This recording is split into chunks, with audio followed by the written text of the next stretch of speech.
momento se hablaba de que se iba a eliminar drásticamente aquella reforma laboral del año 2012.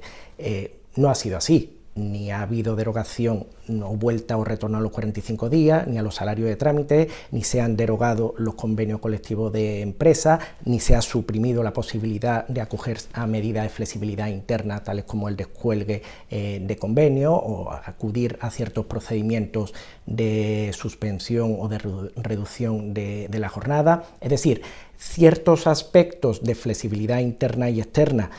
ya consagrados en su momento en la reforma laboral del año 2012 han permanecido, han seguido vigentes, y ello es fruto de la confluencia de voluntades, en este caso de los agentes sociales con el gobierno. Aún así, es verdad que dicha reforma ha supuesto un gran cambio, una cierta modificación en los aspectos esenciales de la temporalidad. Podemos hablar de que esta reforma es la que supone el gran cambio en la temporalidad y además toca determinadas aristas en cuanto a la negociación colectiva, como puede suponer la vuelta a la ultraactividad de los convenios colectivos o la sumisión del convenio colectivo de empresa al convenio sectorial en los aspectos referidos a la índole salarial y a los aspectos igualmente de jornada. Podemos, en resumidas cuentas, simplificar la reforma laboral en 4 puntos. El eje vertebral que supone la temporalidad, limitando o acotando la misma; modificación de la negociación colectiva en lo relativo a la ultraactividad de los convenios y en la eliminación de la supremacía del convenio de empresa sobre el sectorial en materia salarial y de jornada. Un tercer supuesto que venía de un rosario de pronunciamientos jurisprudenciales en torno al convenio colectivo de aplicación en los casos de contrata y subcontrata, puesto que esto ya se deja establecido en la reforma laboral, que se aplicará el convenio colectivo de la actividad propia de la cadena de contrata y de la actividad realizada propiamente por los trabajadores. Y en cuarto lugar, supone el incluir una simplificación de un procedimiento de ERTES, tanto por fuerza mayor como lo ERTE llamado EPTOP, y así como la inclusión de un sistema de mecanismo red que lo que viene es a poder acudir como mecanismo de flexibilidad interna para supuestos de suspensión de contrato o de reducción de jornada por circunstancias cíclicas o propiamente casuales que lleven a, provoquen o lleven a la empresa a poder adoptar las mismas. Por lo demás, se añade un régimen sancionador que, a los efectos de incrementar o de poder sancionar aquellas irregularidades fraudulentas en el ámbito de la contratación temporal, y esos son los ejes vertebradores o los pilares de la reforma laboral del año 2021.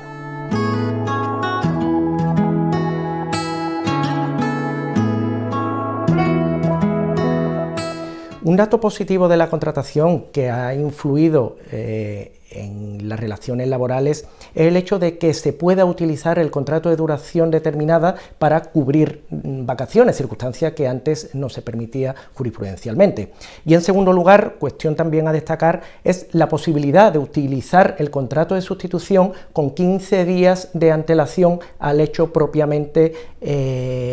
objeto de esa sustitución del trabajador, con la finalidad de que se pueda articular esa transición de una manera más ordenada y más productiva para la empresa.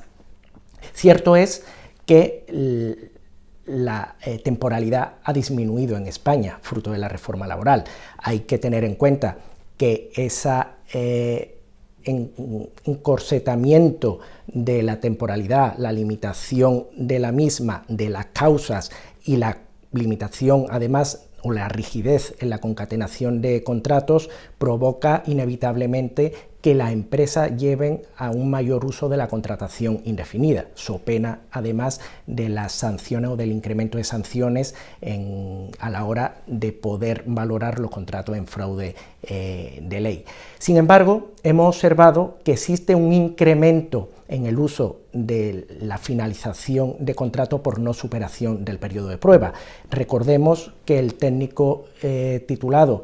tiene un periodo de prueba de 6 meses, el resto de personal de 2 meses, los casos de empresas menores de 25 trabajadores de 3 meses, y que se está produciendo un incremento o un solapamiento de la extinción de contratos en aquel momento temporales bajo la causa de la no superación de periodo de prueba, que tiene 2 ventajas para la empresa. Una, que no necesita una causa para extinguir el contrato, y en segundo lugar, que además no lleva aparejada ningún tipo de indemnización adicional para el trabajador.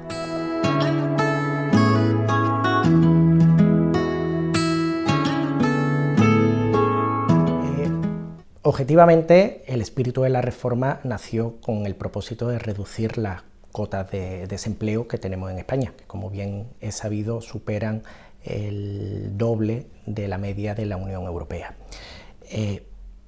Igualmente hay que valorar que desde la efectiva aplicación de la reforma laboral, que fue con fecha 30 de marzo, no se ha dado el tiempo suficiente como para que podamos vislumbrar un atisbo de un incremento en la contratación o de un descenso en las tasas de desempleo. A ello hay que unir otras 2 circunstancias. Una, provocada por la situación de inflación que está generando igualmente una desaceleración en la adscripción a la seguridad social por parte de los trabajadores, y en segundo lugar, el cambio en el cómputo estadístico de los desempleados, sobre todo con los fijos discontinuos. ¿Por qué? Porque aquellos que en su momento eran trabajadores vinculados con una temporalidad y que ahora con la nueva reforma laboral han pasado a ser fijo discontinuo, el nuevo cómputo analítico para las tasas de desempleo son muy relativas, toda vez que aquellos periodos de no llamamiento o de no ocupación efectiva de los trabajadores, aún percibiendo la prestación por desempleo, no forman parte de los datos estadísticos que se computan a los efectos del cómputo de desempleados como tales.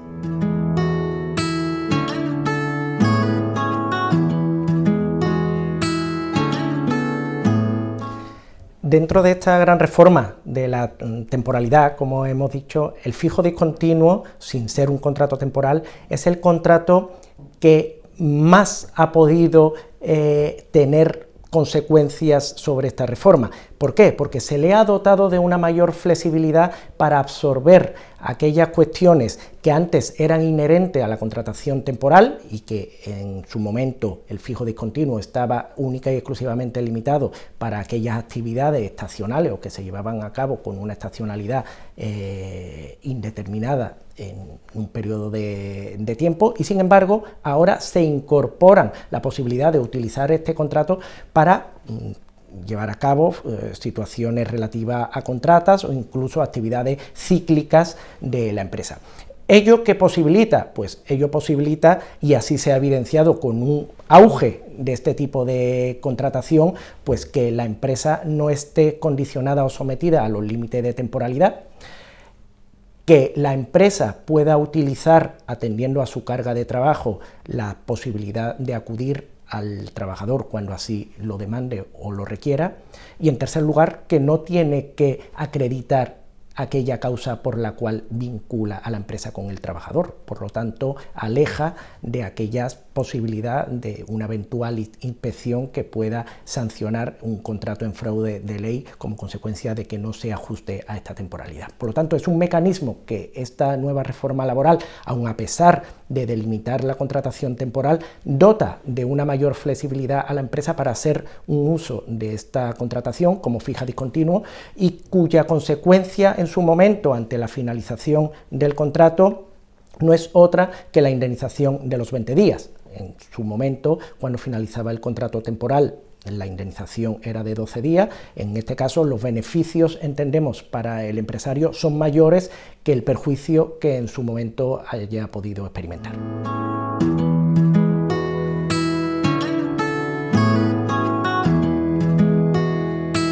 Y entendemos que ha podido ser una oportunidad desaprovechada para llevar a cabo medidas, digamos, que fomenten verdaderamente la contratación, que fue el espíritu con el que se aprobó la norma, y sobre todo entendemos que debería incidirse aún más para lograr este objetivo en determinados aspectos como bonificaciones o incentivos de la contratación que realmente generen estímulo a las empresas para contratar. Por lo demás, es verdad que existen ciertas cuestiones ambiguas dentro de la temporalidad que será objeto propiamente de revisión jurisprudencial y que sea la que marquen un poco aquellas pautas a seguir dentro de aquellas situaciones de temporalidad que pueden generar ciertas dudas o ciertas controversias a la hora de interpretar una determinada norma.